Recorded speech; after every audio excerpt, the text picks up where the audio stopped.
Welcome back to my channel. I'm Traben, these are my tomes, and it's once again time for the mid-year freakout tag.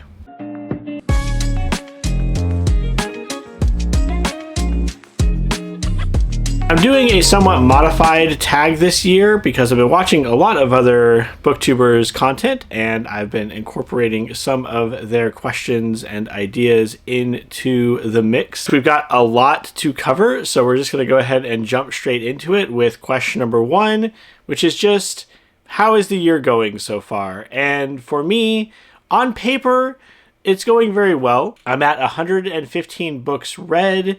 I have read 14 of my 25 for 2025 books, and I'm mostly caught up with my other reading challenges. But there are some ways that I feel like I am not doing as well as I could be. Summer is usually my time to read a lot of books and get a lot accomplished, and I feel like there's just been a lot going on recently that's been diverting my attention away from reading, and I'm really hoping that the upcoming Summerween is going to help me refocus and get back into getting more of these titles off of my TBR cart. My 10 new series for 2025 is not going great. I think I've only looked at 3 of the 10 so far. As I said, overall, a pretty good start to the year. I'm more than halfway toward my reading goal. I'm doing well on most of my challenges. So overall, feel pretty good about how the year is going. And I've read quite a number of really great books that I want to talk about today. And we're going to start off with the best book of the year. So what is my favorite book that I've read so far in 2025? And that is Harrow the Ninth. This is the second book in the Locked Tomb series by Tamsin Muir. I'm going to be honest, this one was quite a bit of a challenge to start up. I attempted the audiobook the first time that I took a look at this book, and the second person narration that's in here, which is one of the rarest things I've seen in any of my books, was very difficult to get through, especially with an audiobook. And so on my second attempt to go through it, I got through the first half of the book physically and then started jumping between the audiobook and the physical book. And it is worth the investment to get through what is honestly a very challenging read. It has a unique style where we have some, again, very odd artistic choices of using second person narration. Some of the prose in here is very rich and very detailed and almost Shakespearean, I would argue. And then others are these really bizarre pop culture references, and it has a very fine line to ride, not only with the challenging writing decisions, but also with these tonal shifts and this comedy that is inserted into what is otherwise a very stark psychological drama thriller set in space with necromancers. So there's just a lot going on here. It's a wild ride. I would definitely recommend it. Number 1 book so far this year. That leads us into the next question, which is, what is my favorite manga from this year? And that's kind of a toss-up between Akane Banashi and Witch Hat Atelier, both of which that I'm keeping up and keeping current. Witch Hat Atelier won my manga tournament from last year. I believe it was last year. And is just a solid book. Every single issue is incredibly strong and is tackling subject matter that I'm not used to seeing treated with the kind of sincerity and honesty that it is within the pages of this book. Akane Banashi is just a really entertaining story that is about competitive storytelling, which is a really cool concept.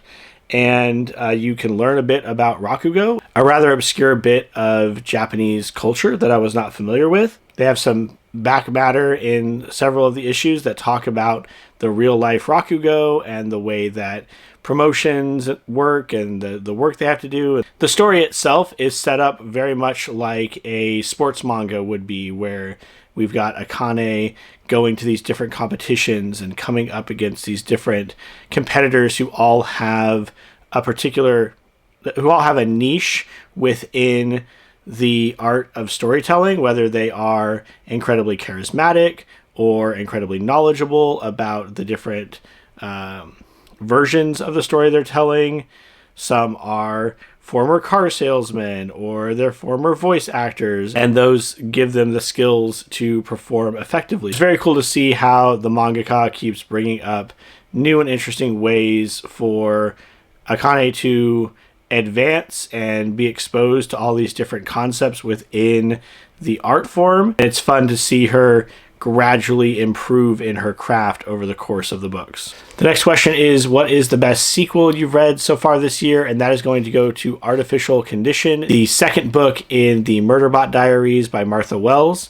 I really liked the character of Murderbot in book one, but book one is really all just set up for the adventures of the next three novellas.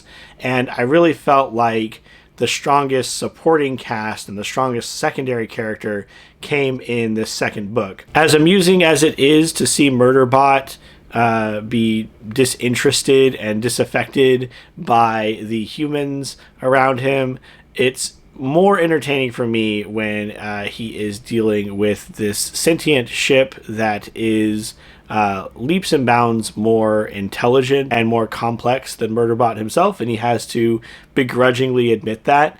And the way the two played off of each other over the course of this book was just really entertaining. I was honestly hoping that book 4 would be a culmination of all these characters coming back and playing some minor role in the final arc of the story, and was disappointed that the ship did not come back. But for what it's worth, I think this is the strongest of the 4 initial novellas in the Murderbot Diaries. An incredibly strong entry, very entertaining, and a great follow-up to an already incredible story. The next question is, what has been the biggest surprise so far this year? And that is going to go to Anxious People by Frederick Bachman.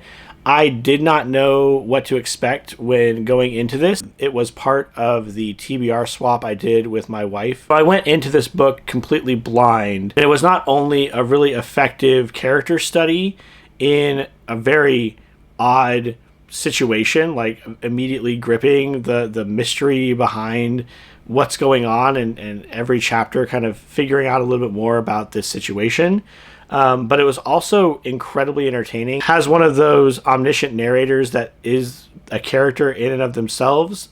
I think that some people are not going to like that, and the humor is not going to work for everybody, but it was very effective for me. This got 5 stars and was, at the time that I read it, the best book I had read so far. It's definitely a contender for top 5, top 10 of this year. In fact, I enjoyed the book so much that Frederick Bachman is going to show up a couple more times later on in the list. The next question is, what is your biggest disappointment of the year? And I really like the way that this question is worded, because there are a good number of books I get from my Fairy Loot box every month that I did not pick and what did not go and select for myself, and some of those are not the strongest of reads, or not the things that I would have sought out for myself, but I didn't go into them with any expectations. And I feel to be a disappointing book, you have to go in with some expectation. You have to go in hyped for the book or excited about it. And last year during Free Comic Book Day, the book I couldn't stop talking about was Dying Inside.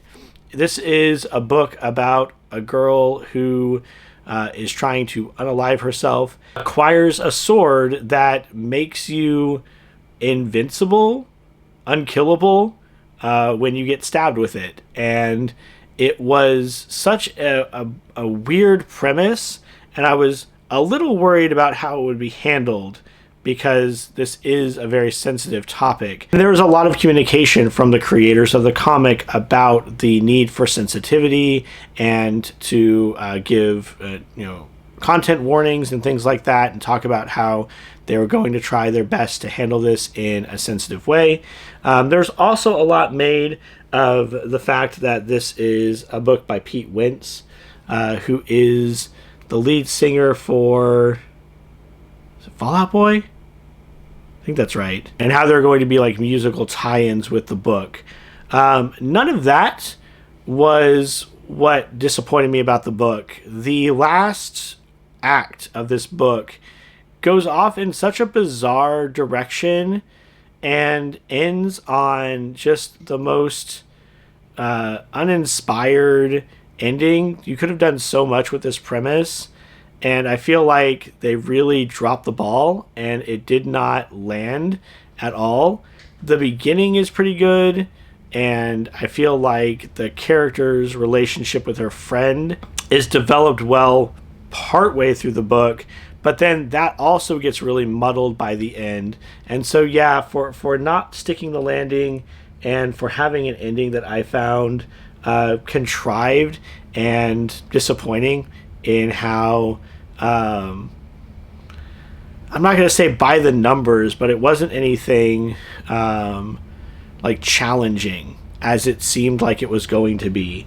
That it was just a really disappointing end to the book. I think I ended up at a 3-star with this one, so still it was okay, but going in with such high hopes for the book really made that to where I was disappointed that it wasn't better. Next question is, what is a recent release that you'd really like to get read? And we're going back to Frederick Bachman again with My Friends. Because I enjoyed Anxious People so much, I picked this up like the week it was released, and it's just been sitting on my TBR cart. I've heard such good things from other booktubers, to the point where some people have been talking about how this has changed their life. It's their favorite book of all time, and that's really high praise, and I could definitely see it working for me, but I just have not gotten to it. All these epic space operas and fantasy series are getting in the way. I really need to prioritize this and get it read. Next question is, what is an upcoming release that you are most excited about? And I have a number of books in my 25 for 2025 that have still not been released yet, but the number one book that I'm looking forward to is A Witch's Guide to Magical Innkeeping. This book has been delayed and delayed and delayed. It was initially set to release, I think, summer of last year, and then it got pushed back to the end of the year, and now it's been pushed back to July, end of July, I want to say, and it stayed steady on that date, so I'm really hoping this one comes out. This is from the same author of The Very Secret Society of Irregular Witches, which I read a few years back and really enjoyed. It was a nice cozy fantasy. It was a lot of fun. It had a cute romance in it, and I'm hoping for the same with this follow-up, which is not a sequel, but I feel like is going to hit a lot of the same notes as that first book. Next question is, who is your favorite new author or new to you author for this year? And that is once again going to go to Frederick Bachman, coming out of nowhere with these titles that sound really intriguing. Not only is it surprising because I didn't know what to expect, but this is not really in my wheelhouse. This is contemporary fiction, not something that I read a lot of unless it comes recommended to me. But if My Friends is anything like Anxious People, then this might be an author that I go seek out their work in the future. Really enjoyed the voice in Anxious People. And for those reasons, Frederick Bachman is going to be my favorite new author for this year. Next question is a book that made you cry. For that, I am choosing Everything is Tuberculosis. If you're unfamiliar with this title, this is John Green's look at tuberculosis, the deadliest, completely curable disease in the world. And a lot of the book focuses on how our healthcare systems and the breakdowns in availability of medicine, our perceived understanding of why people aren't able to stick to a drug regimen when they are living in a third world country with very few resources, how all those breakdowns have allowed tuberculosis to persist even though it's 100% curable, treatable, and we can eliminate it if we just put enough resources to it and made it a priority. But so much of the book focuses around human stories and talking about the devastating lives of individuals, because as John Green himself points out, if you talk about a handful of people or a family or an individual, then that's a tragedy. When you start talking about really large numbers, we can't wrap our heads around it. We might be able to imagine a stadium full of people, but we can't imagine all of those interpersonal connections, their lives, their families, the things that they've been going through. It's just too much to process. And so a good bit of this book is very challenging to read because it is about the devastating loss of life and the slow deterioration of people's bodies in ways that are designed to, tug at your heartstrings to try to affect change. And so there were parts of this book that were very emotional. I would highly recommend it. It's an amazing book, and if you can get the audiobook, it is narrated by John Green, which I think is an extra bonus. Next question is, what is a book that made you happy? And this is going to be the second time that one of the TBR swap titles makes an appearance on my list, because one of the books that made me happiest this year is Cat Gamer. So this is just about a woman who works in an office, and she works very hard because she wants to leave on time, go home, and just game all night and power level and do all those things, plays all these RPGs, plays all sorts of games. And early on in the book, she decides on a whim to adopt this cat. What follows are chapter after chapter of just like an observation about a cat and an observation about gaming and how those two things link up in her mind, and how she tries to raise this cat and then eventually a second cat with the knowledge she has from video games. And it's just so cute and pure and just a cozy read and really funny that I can't wait. There's one more volume of this coming out, and then it'll be over. And I'm very much looking forward to it. It was amazing and highly recommended for me. It's something that definitely made me smile. In that same vein, I've really been enjoying Destroy All Humans, They Can't Be Regenerated. This is a middle school romance series centered around Magic the Gathering, which is a game that I've been playing since I was in high school.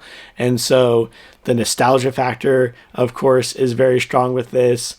But it's another one of these pretty cozy books where the conflict is not too high and the situations are mostly like comedic and played for laughs. And it has the added bonus of being centered not only around Magic the Gathering as a game, but since it's set in the 90s, that nostalgia of the time, and also of trading card game manga that have come before, like Yu-Gi-Oh! And Duel Masters, those types of things. And so it's just a lot of fun. It's another one that I'm keeping pace of. So every time a new volume comes out, I go and grab it, and I really, really enjoy it. It always makes me so happy to see another one out. Next question is, who is your favorite new character? And I'm not sure if this is going to count. And I'm also not finished with the book. But so far, what I've read of Nona the Ninth, I really love Nona as a character. This is the follow-up to Gideon the Ninth and is the third book in the Locked Tomb series. And this one follows a 19-year-old girl who is, the best I can put it without spoilers, is she's essentially an amnesiac. And so she only remembers like 6 months of her life. Her outlook on life and her perceptions of others are very naive and very simplistic, like a child's. But she is in a world that is at war with space necromancers. And so you have this character who is like wanting to throw a birthday party, or she wants to go to the beach, but they can't go to the beach anymore because the last time they went to the beach, her caretaker got shot by a bunch of people and then she had to kill a bunch of them. And, that's just, they can't be exposing themselves like that. And it's just all from the perspective of Nona, who that's just very sad for. She like just wants to live her life and be happy, and there's so many other things going on. Of course, there's a lot more happening in the book than that. There are good indications that this character is actually not really a new character, but an established character from the previous books. But I've not read far enough to confirm or deny that, so I'm not entirely sure. I just know that I love this character, and she is incredibly entertaining and like so nice in this world that is really a grim, dark world. And it's again another one of these amazing feats that Miura's been able to accomplish in having this like precious cinnamon roll character in this grim, dark setting. I absolutely love it. The next question is, what is the prettiest book you have bought or have received as a gift? And I've got two different choices here. The first being either the Legends and Lattes or the Bookshop and Bone Dust special editions that just got released, I think, earlier this year. So these aren't the first special editions of Legends and Lattes that I've received, but they are the most recent, and they are very pretty. They've got sprayed edges, and they have nice illustrations on the inner covers. They have little illustrations for each of the chapter titles. And so, yeah, I'm really happy that I was able to pick these up. Really cute. And they go well with all my other special editions for this book. The other book that I've bought that I feel like is a really nice special edition, or very pretty, is the Complete Grimm Fairy Tales that I picked up at a bookshop up in Idaho. So it's got the gilded edges here. It's got, within the stories, we have some like book plate art. And on the ends, we do have, again, some nice interior art as well. So those are probably the prettiest things that I've gotten so far this year. Although I think the Sanderson Special Edition is supposed to come soon. So that might eclipse those two when it gets here. We'll see.